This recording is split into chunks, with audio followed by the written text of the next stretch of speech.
welcome to a special weekend edition of the Magnolia Minute. I'm Corey Poole, and today I have with me Gary Cathy, chairman of the APHN Fall Tour of Homes this year. Gary, can you tell us a little more about the Fall Tour of Homes? Sure. Well, thank you so much for letting me be here to share with your viewers. The highlight, the most important thing about this year's tour is actually the reveal of the Clementine Hunter house that has been preserved down at Melrose Plantation. This is the first time there has been a preservation of her house since she left it and it was moved to the plantation. And we're really excited to let the public in and see the very room, the very tables, the very places where she worked and created her very first art pieces that now have gone to the Louvre Museum in Paris. Definitely. Well, so tell us some of the other homes that'll be on the tour. Well, one of the homes that has never been on the tour is Hill Haven. This is owned by the Poole family, and that's going to be a really treat for people to go and see this home. It's always great when there's a wonderful historic home that's never been on tour before. Oh yeah, I like to get a sneak peek inside all of them. So what are some of the other features of the tour? Well, as I mentioned, the reveal of Clementine's house, that's going to be at 4 o'clock on Friday, October the 12th, down at Melrose Plantation. And it'll be part of the Candlelight Tour. It's really the very beginning of our tour. We will have some guests from Doug Gitter from Gitter Gallery and the Britton family and Tom Whitehead, who are the Cane River Art Corporation. They have funded the preservation for Clementine. Wow. House, and so we really wanted to honor them, and we're going to allow them to cut the ribbon, and then everyone that's there will be the first to go in and see the reveal. We've done a lot of work to one of the things that's been the most fun is we had a small piece, not even the size of my hand, a small piece of wallpaper that had been the actual wallpaper in the room she started painting in, and we had pictures, fuzzy old pictures from the 50s and 60s of that room. And between those pictures and that little piece, we were able to reconstruct, artists were able to reconstruct the paper, reprint it, and it has been installed as she did it, as she had it installed in that room. So it's a little thing, but it's really fun I was in there today, and it's really fun to be back in the room and see it just as she saw it. And for those of you who do take the tour, when you go in there, notice they started the wallpaper at the bottom of one floor, went up a wall, across the ceiling, and down the other side. That means that all of this wall was upside down. Oh, all right. Well, and I heard there was going to be some speakers. Yes. And that was something that we began last year, and it was one of the most popular things, and everyone said they wanted us to continue it. We're just trying to give another aspect to the history that are unfolded in the homes and structures that we share. And the speaker series will be on Saturday. It will be begin in the morning. We will have speakers from the university talking about the road from that little painting room in that house all the way to the Smithsonian, the Louvre, and the great museums of the world. There will be 3 speakers in the morning that will start off with the Britton family, and they're going to their parents' collection is going to be displayed in the LeMay House, and they will be in the garden as to kick off our speaker series, just telling people what it was like from their perspective growing up with Clementine.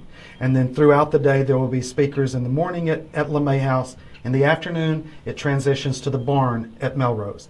And during that presentation, we will have Art Shiver's documentary, Clementine Hunter's World, which is a powerful look at her life and times and what came through her to be communicated in her paintings from the Iberville area. I haven't seen that well, one yet. This is a special. We had 2 years ago. We had the world premiere. It was at the university, and this year it is at in the barn at 2:30 Saturday afternoon, and there will be speakers before and after talking about the architecture of the little house that and the things we've done to restore it. Tom Whitehead will be there to give his perspective on if Clementine's walls could talk, what the stories that they would tell us that you might not have heard before. And so that's going to be a really great day. And scheduled right in the middle at 12:30 is at Cherokee. We're hoping people, as they transition from town down to the country, for the speakers down there. At 12:30, we're going to have a really great reenactment of the last duel of Cherokee. Oh, that sounds like fun. And so there's a famous story about the last duel that was there, and it was one of the last in the country because they were being outlawed. And we have really great actors from NSU with Dr. Vicki Parrish is directing them, and Chris Evans has written a script for them, and so that's going to be a lot of fun to see those that reenactment there. Yeah. And then another thing that I ought to mention too is that there's going to be good for people to know about is that part of the Candlelight Tour at Russell Hall, we're going to have a play called Cane River Ladies, and it was written by Dr. Vicki Parrish. And she happens to be the president of the APHN Yes. as well, and has been for several years, and is a great leader in preservation in Natchitoches. There's plays, documentaries, speakers, and then we haven't even started talking about all the homes and the great structures Yes. that are going to be on. Something that's never been done before is for the Friday night, our whole tour is about the historic district that's Northwestern campus. A lot of people know that there's a historic district in around downtown Natchitoches, but a lot of people even in Natchitoches don't realize there's a whole other historic district on campus. And we're really focusing on 4 structures there that have played an important part in the role of and life of NSU, and that's going to be a great kickoff to our Fall Tour weekend. And on top of all this, I heard there's another event being held in conjunction with the Fall Tour. Absolutely.